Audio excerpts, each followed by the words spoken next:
approval of Parliament. So that is clear. And the money cannot be removed from consolidated fund without the control of budget. And that is what you have put in the law. It is actually in the Constitution. So, you know, when I was hearing this story, I was just wondering, is it that people don't understand this, or what's happening? They don't know how government spends its money. You don't walk in Consolidated and just pack money and disappear. Yeah? So it's a process.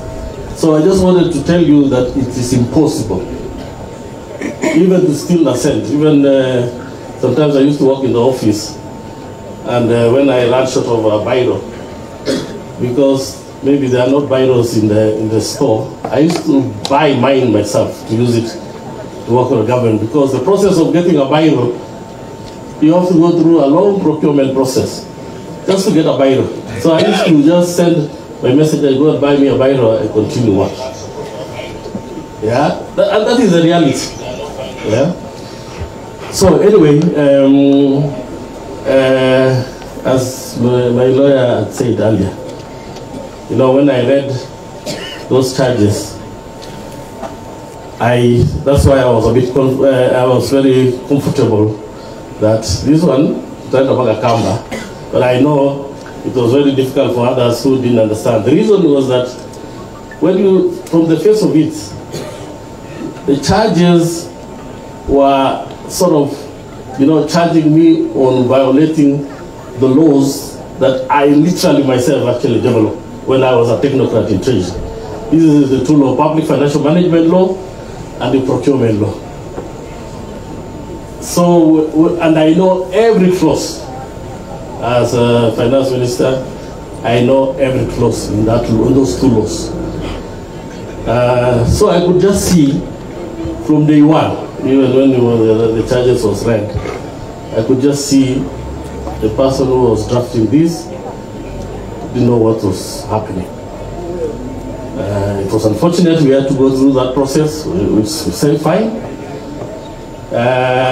But I had the confidence that at the end of the day, if these are the charges, then this is just a walkover. I had that confidence in myself.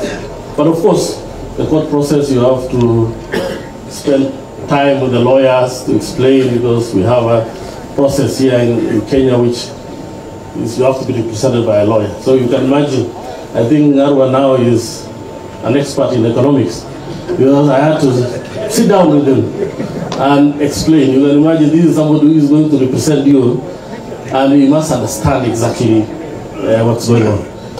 So, and I also have learned a lot in law.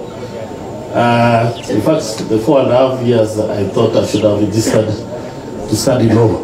But perhaps now I should have a degree in law and use my case as my project. Probably I would have saved some time. But it has taught me something, so I've learned, now I'm very literate on law. So it was not a waste as such. The 4.5 years was not that a waste. So that is one thing that's behind us now. I guess my family now can celebrate.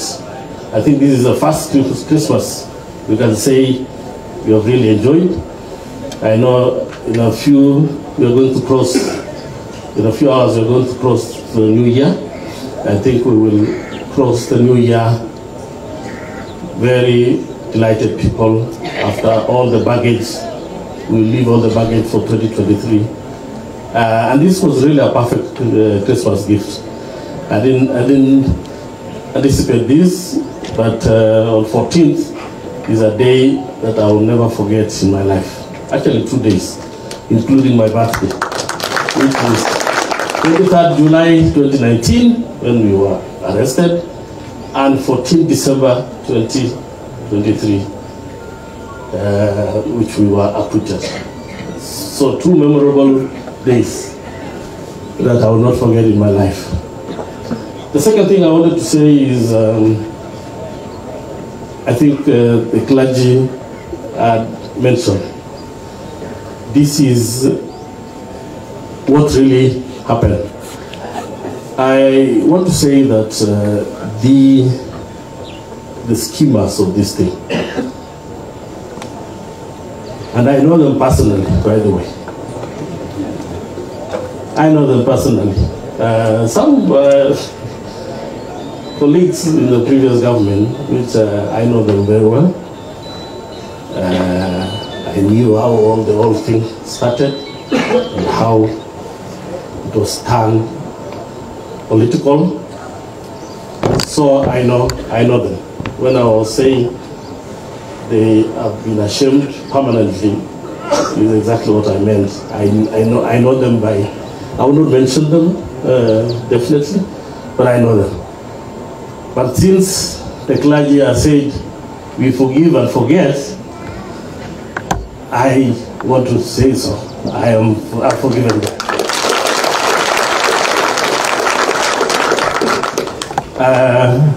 I've forgiven them, but I'll not forget the 2 days.